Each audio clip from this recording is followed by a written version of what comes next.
درود پڑھیں سارے، درود پڑھیں محمد علیہ۔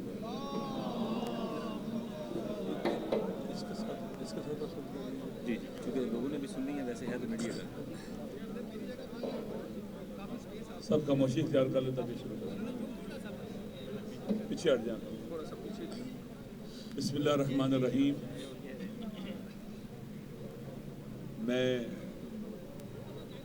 آپ سب کا بالعموم اور بالخصوص اپنے ساتھی حضرات کا شکریہ ادا کرتا ہوں کہ وہ مظلوموں کی حمایت میں اس کیمپ میں تشریف لائے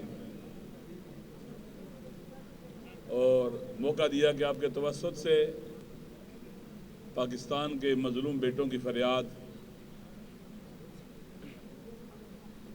پاکستان کے عوام تک اور پوری دنیا تک، دنیا کے احرار اور مظلوموں کے حامیوں تک پہنچے۔ جیسا کہ آپ جانتے ہیں کہ پاکستان بالعموم اس وقت مختلف بحرانوں کا شکار ہے۔ سیاسی بحران یہاں ہے، معاشی بحران ہے، امن و امان کا بحران ہے، ادارے irrelevant ہو چکے ہوئے ہیں، عدلیہ کو کوئی پرسان حال نہیں، پارلیمنٹ ایک کھلونا بن چکی ہے، حکمران فیلئر کا شکار ہیں اور پاکستان کے عوام کا اپنے تمام اداروں پر یا اعتماد ختم ہو چکا ہے یا آخری حد تک نیچے چلا گیا ہے۔ لوگوں کو نفسیاتی مریض بنایا جا رہا ہے، ذہنی مریض بنایا جا رہا ہے، عوام کے دکھ درد دن بدن بڑھتے چلے جا رہے ہیں، تکلیفیں بڑھتی چلی جا رہی ہیں۔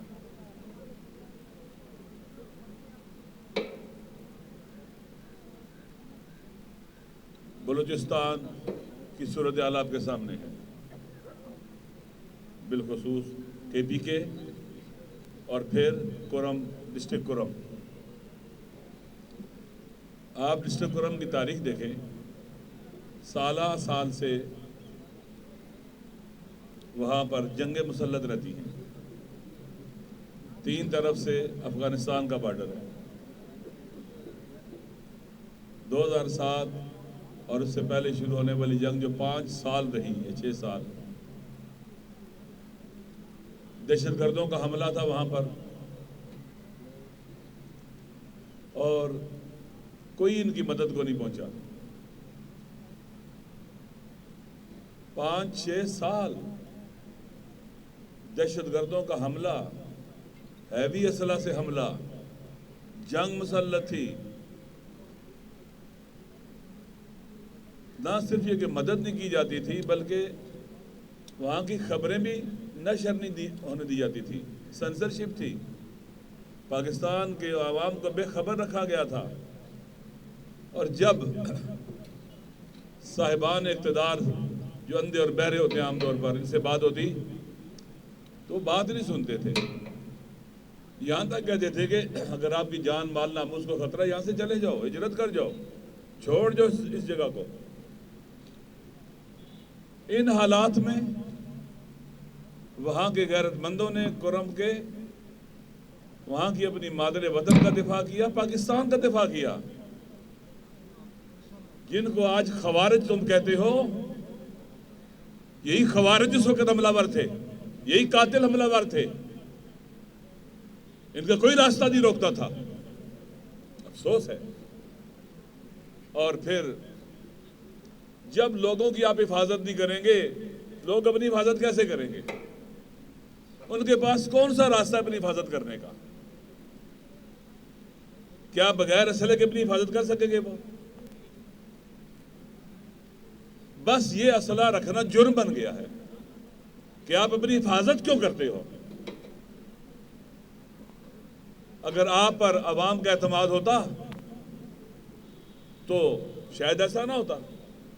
آپ تو وہ کرم ہے جو چاروں طرف 3 طرف سے افغانستان میں گھرا ہوا ہے، آپ پاکستان کے باقی شہروں میں چلے جاؤ، لاہور میں چلے جاؤ، اسلام آباد میں، راولپنڈی میں، لوگوں نے اپنی حفاظت کے لیے ناممکن اسلحہ نہ رکھا ہو، کیونکہ انہیں پتہ ہے جب دہشت گرد آئیں گے تو ہماری کوئی حفاظت نہیں کرے گا ادھر۔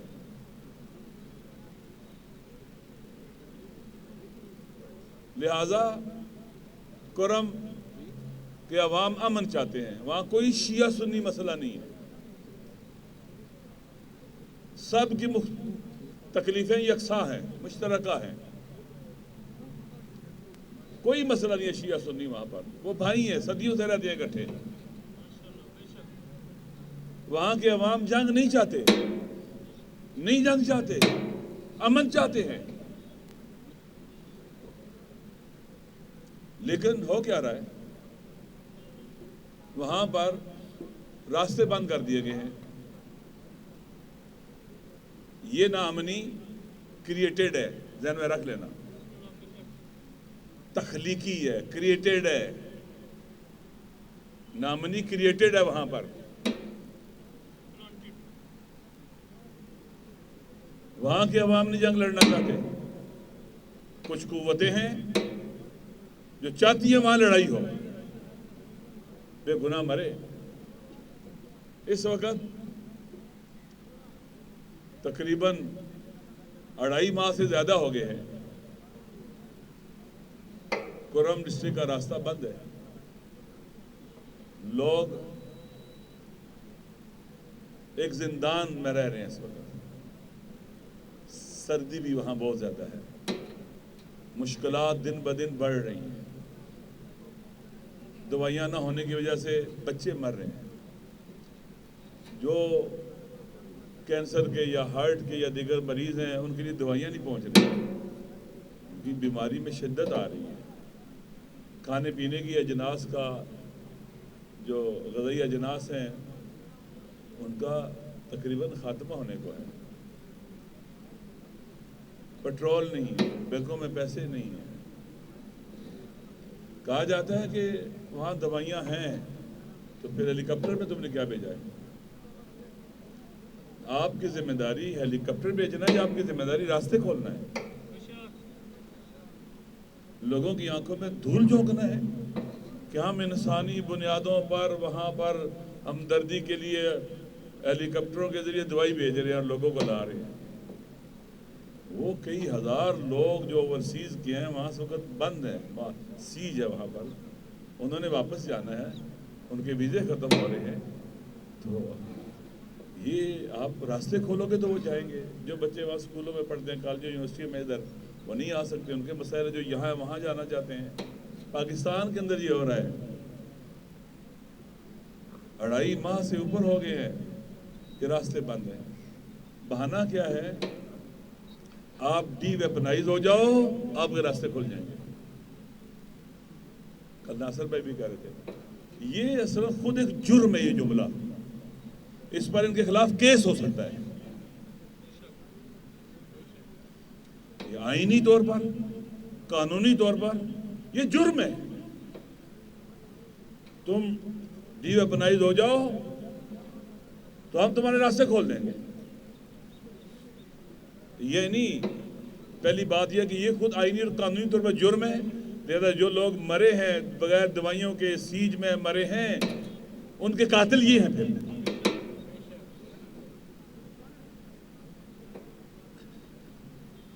اور انشاءاللہ ہماری کل بات ہوئی، ہم ان کے خلاف کیس کریں گے، کورٹ جائیں گے۔ یہ وار کرائم ہے، انہوں نے سائن کی ہوئی ہے۔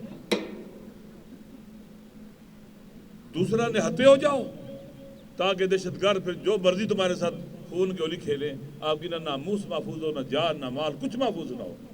علاقہ چھوڑو، خالی کرو، ہجرت کرو، آئی ڈی پیز بن جاؤ۔ یہ نہیں ہوگا، یہ نہیں ہوگا۔ آپ پر عوام کا اعتماد ہی نہیں ہے، وہاں نہ صوبہ ہے، نہ مرکز ہے، اور نہ جن کی ذمہ داری ہے امن و امان راستے، امن و امان رکھنا، کھلے رکھنا، نہ وہ اپنی ذمہ داری انجام دے رہے ہیں۔ کئی نظر آتے ہیں آپ کو،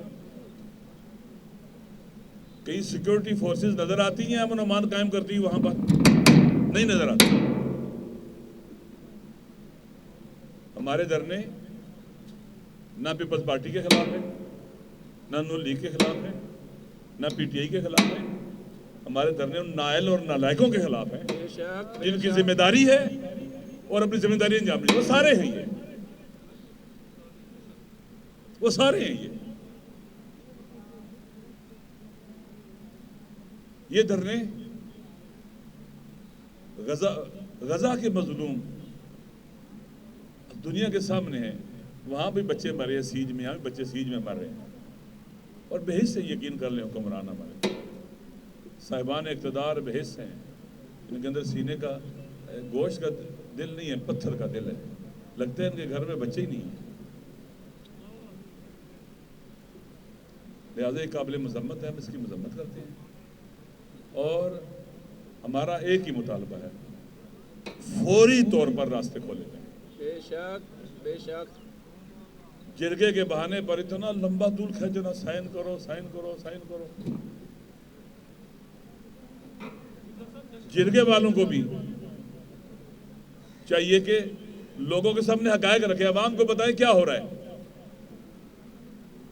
لوگوں کو بتائیں کیا ہو رہا ہے. اتنا جرگہ اتنا طولانی ہوا کیسے ہے؟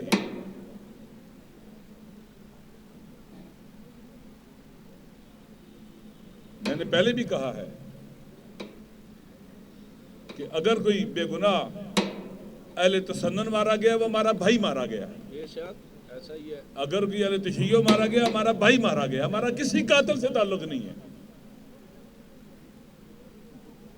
لیکن راستے بند کرنا یہ جرم ہے، بہت بڑا جرم ہے.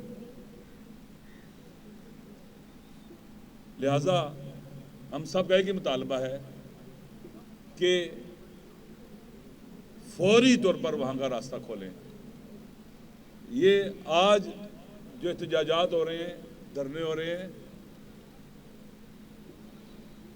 ابھی کنٹرول ہے ہمارا. ایسا نہ ہو کہ کل لوگوں کا مطالبہ پھر یہ شروع ہو جائے جو راستے بند کرنے میں ملوث ہے، نامنی میں ملوث ہے، ان سب کا ہم پھر استعفیٰ مانگیں گے.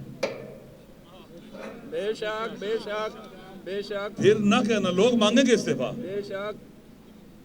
پھر کوئی بھی مقدس گائے محفوظ نہیں رہے گی.